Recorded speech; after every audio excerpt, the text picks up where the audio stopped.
I didn't realize my dad trained me for this until I met my manager. Something about my new manager made my skin crawl from the very first day. His name was Craig. He'd started about a month before I did, and by the time I joined the team, he'd already become everyone's favorite person in the building. Charming, attentive, the kind of man who remembered small details about your life and brought them up at exactly the right moment to make you feel seen. People used words like magnetic, genuine, natural leader. I watched him and felt something in my chest go very still and very alert. I tried to talk myself out of it for months. Told myself I was being unfair, that not every likable person has an angle. I kept my head down, did my job, and watched him the way you watch something without wanting to admit that's what you're doing. The pattern started showing up around month 3. A woman on our team got passed over for a promotion shortly after confiding in Craig about her ambitions. A guy I genuinely liked got quietly pushed out after Craig spent 2 months befriending him and then systematically undermining his contributions in meetings. Always subtly, always with a hand on his shoulder, always in a way that sounded like support if you only caught half of it. Nothing Craig did was ever directly pointable. It was all precision, all deniable. The kind of behavior that makes you feel crazy for noticing it. I started keeping notes around month 4. Dates, incidents, exact quotes where I could remember them. Not because I had a plan. I just needed somewhere to put what I was seeing so it didn't disappear inside me. About 6 months in, I brought it to my therapist, laid out everything I'd recorded. She listened without interrupting. When I finished, she sat quietly for a moment and then asked me something I wasn't prepared for. She asked me who else in my life had ever made me feel exactly that way. That specific combination. Unsafe. Invisible.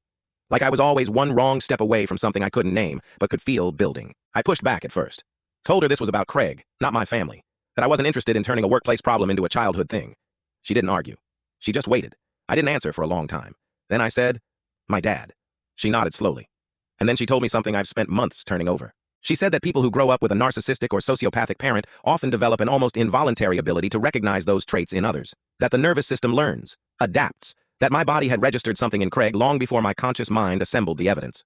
That the crawling feeling I'd had since day one wasn't anxiety or projection. It was pattern recognition. Built over years. In a house I grew up in. My mom had told me about my dad's diagnosis years after their divorce. Antisocial personality disorder. She'd said it quietly, like she'd been holding it until she thought it would help more than it would hurt. I'd filed it away.